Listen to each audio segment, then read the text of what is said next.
Back Row Ministry, the World Permit, Mr. Market coming back at you live and direct.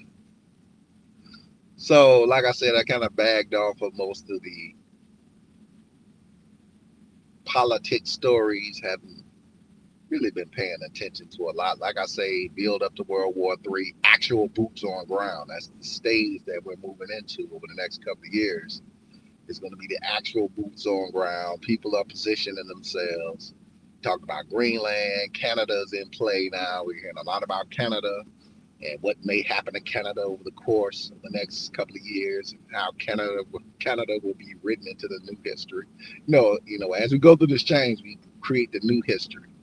So we'll see a lot moving forth. We see Trump still being Trump, um, doing Trump things. We're in tariff wars still, so that's a part of World War III is tariff wars. So all this is all related. All this is World War III. Remember how we kind of moved into the World War III rituals, and now we're in the actual event right now. So World War doesn't mean boots on ground immediately. It's always a buildup. Remember with World War II, it was several years with the Germans doing what they did in their country to obtain power before we got actual boots on ground. And it wasn't that many years of boots on ground. So kind of bagging off, just watching the landscape, watching some of the plays, seeing some of the positioning and a lot of political moves going on, especially the East Coast. Got New York in play with Cuomo running for mayor. I mean, how do you step down from governor to mayor? You usually governor to Senate or something like that, but governor to mayor, that's kind of a set step down. And it's not good for New York because Cuomo is Trump's guy. Remember, the whole thing that happened during the pandemic, Cuomo belongs to Trump. So Trump owns Cuomo. So it doesn't matter if you get Adams or Cuomo, that's Trump's guy. And New York is going to swing its own way. We don't know if it's going to be independent or Republican. We just don't know. And that's something we have to kind of watch. But I saw this story and I caught it today in the feeds that CNN, which might as well be SNL, but CNN entered a drug cartel, the Sinaloa cartel, one of the biggest cartels. You watch Narcos, you learned about some of these cartels in South America, especially in Mexico. But they go down and interview the Sinaloa cartel because Trump doing Trump things. He labeled them terrorists, which they are. If you watch Narcos, you see how they treat their own people, how they terrorize citizens in Mexico and other places. So Colombia, yeah, these people are definitely terrorists. And CNN, in their wisdom, and this is where the end of the Democratic Party is definitely this is how you know the Democratic Party is coming to the end, when they back these media outlets like CNN, and then CNN goes in and then they do a pity party interview for dope boys. That'd be like them going to New York and going to a dope boy's house and making you feel pity for a guy who's destroying the community. The Sinaloa cartel is destroying their community. Do they bring revenue into the community? Yes. Is it healthy revenue? No. Does it lead a trail of destruction? Yes. So why would you do an interview and try to create a pity party for criminals? They don't do that in America for criminals. You don't see pity party for criminals and CNN doing pity party interviews. They don't. They treat criminals in America like criminals. The Sinaloa cartel are criminals. It doesn't matter. And this is where we're falling off. Oh, Trump's in office, so he's being tough on these guys. Oh no, he can't do that. He needs to back off because they're people too. No, they're criminals. They're criminals.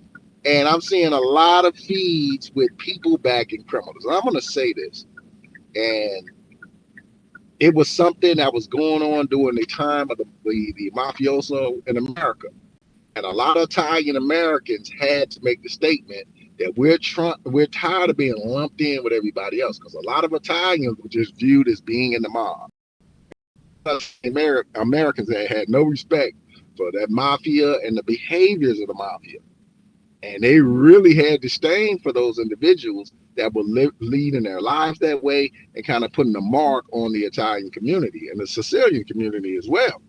So, same thing here in America and around the world with the Hispanic community, with Mexicans and our South Americans, the Spanish in Europe. The same thing here. They don't like the labeling of gangs like MS-13 and some of those harder gangs that come from. Remember, like the ALKs, Latin Kings are pretty much starting in Puerto Rico, some other spots, really Puerto Rico. They came here. That's an American gang. But you get the MS-13s and some of these harder gangs coming out of South America that come into these communities, and you go to some of these communities, they do their best to keep their communities up, but some of these outsiders come into those communities and wreak havoc. That's what was going on in Chicago. They were wreaking havoc in those communities, and those communities, they keep it up. They're working on political power. They're trying to make some moves, but they don't like that type of behavior in their communities. They don't want to see that in their communities. So just because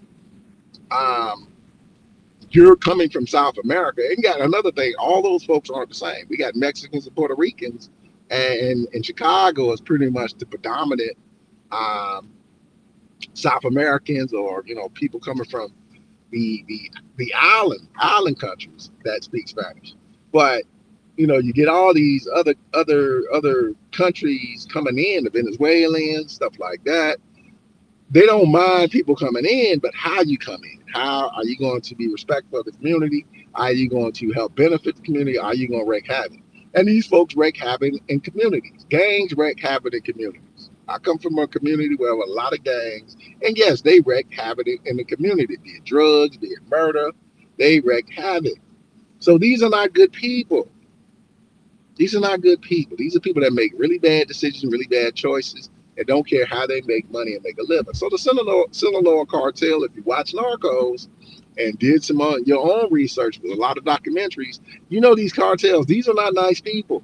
These are killers. These are drug dealers. These are human traffickers. This is how they make money.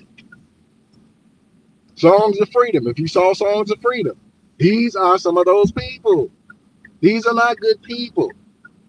These are not good people. So sitting down doing an interview with the Sinaloa cartel and making them as though they're the victim because Trump is in office. And that's where I draw the line. Listen, I say it all the time. I worked in government for years. I've worked under many presidents. I didn't like every president that I worked under. Pretty much every president that I worked under, I can find a problem with.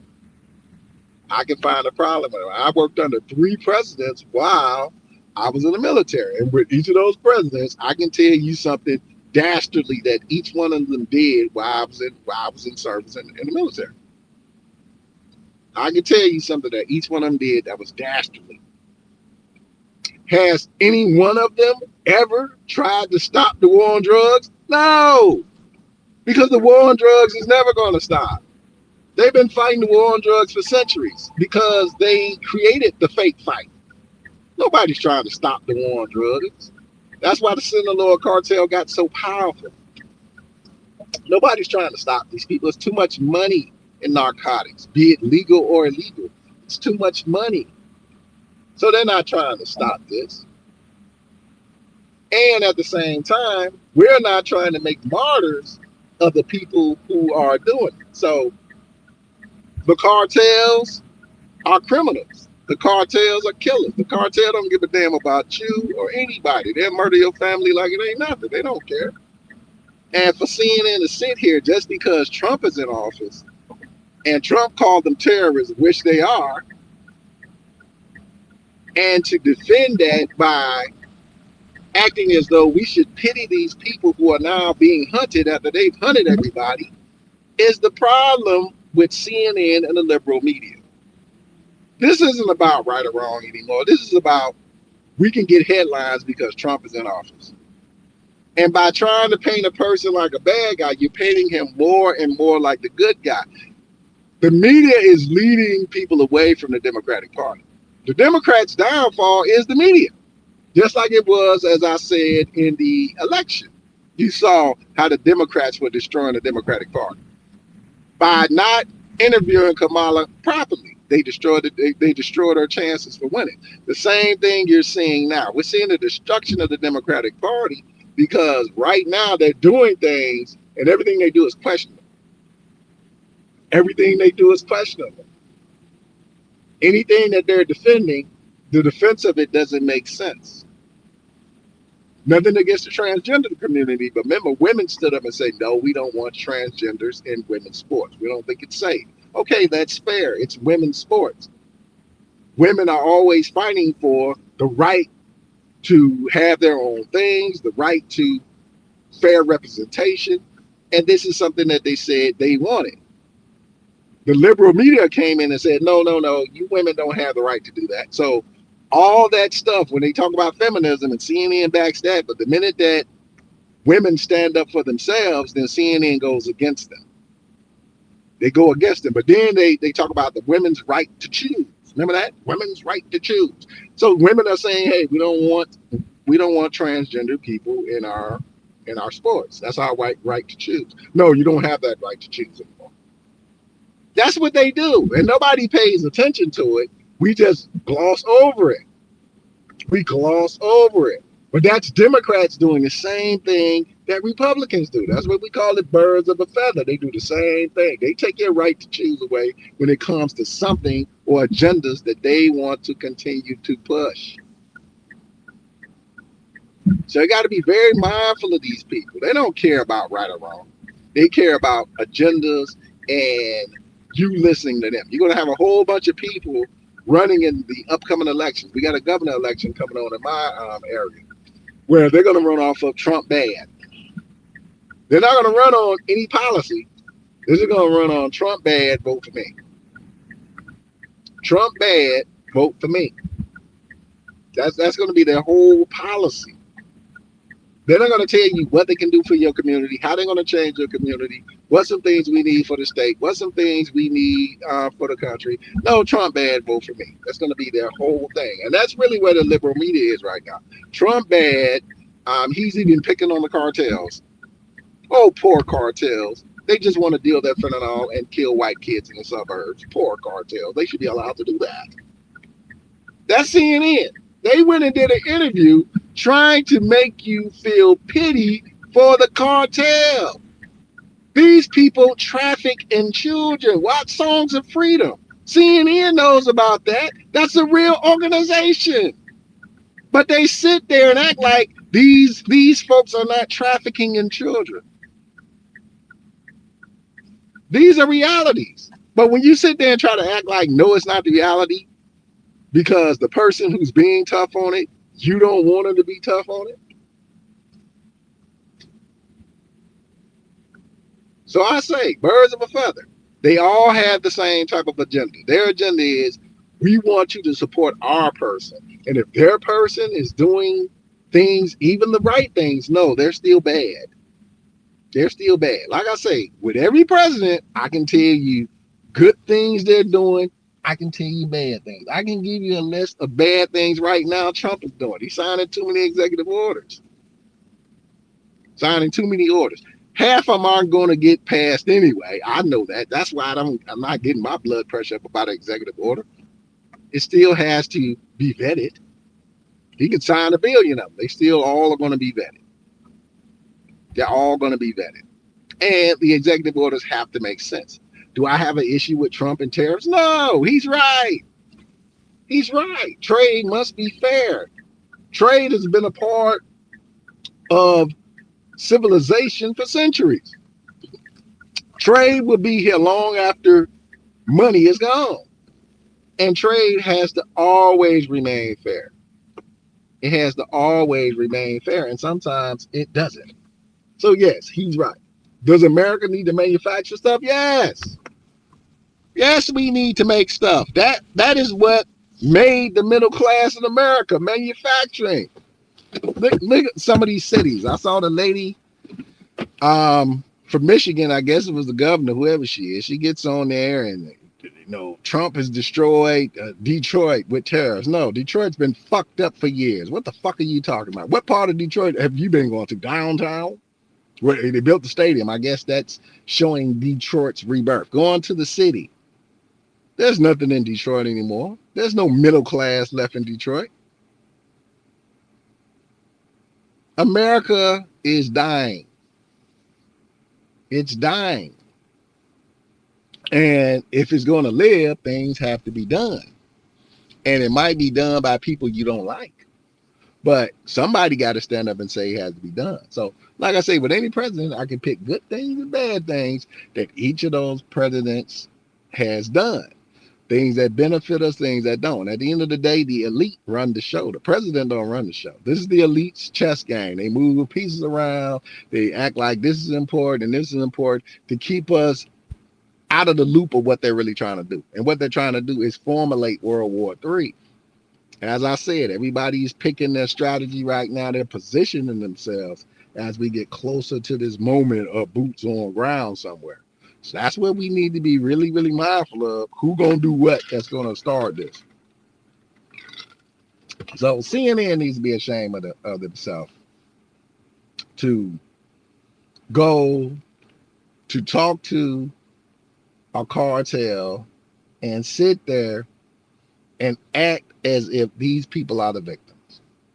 They basically saying, oh, they should be allowed to sell their drugs. Why is Trump picking on them? Pretty much that's what you're doing. And you see her face, she act like she's doing this serious journalism. Serious journalism. This person that you're sitting next to works for a cartel that has murdered people. They don't care who they murder in Mexico. And you're defending them because you've been told by your producer that we need to make Trump look bad. So you're going to go to the Sinaloa cartel and you're going to talk about their plights, their struggles to sell drugs. Think about where the media is going with this. And there's going to be some fool out there that's going to have pity on the Sinaloa cartel. And they're going to make the Sinaloa cartel, who's been murdering kids for years and murdering people for years, the victim. It don't matter who the person is. Don't allow your emotions to get in the way of common sense. And that's what these news media outlets do. They want your emotion or feelings for a person to get away in common sense. As I say, one thing we learned in military service, it's not about the person, it's about the position. I respect the position. I don't have to respect the love of the person, but they're in that position. I have to respect that position. What are they trying to do? Some things I might agree with, some things I might not agree with. This is not something we need to be agreeing with, that cartels are not terrorists and don't need to be hunted down and stopped. They've been wrecking havoc in Mexico for years, and yes, it's time they get shut down by somebody, and those people in Mexico are allowed to build a life and live a life and enjoy a life where they don't have to come to America. They can stay home and build the cities and build up their economy the way they need to. But you can't build an economy when it's been hijacked for years by the dope gang and criminals. Mr. Mark, the back row minister. Peace.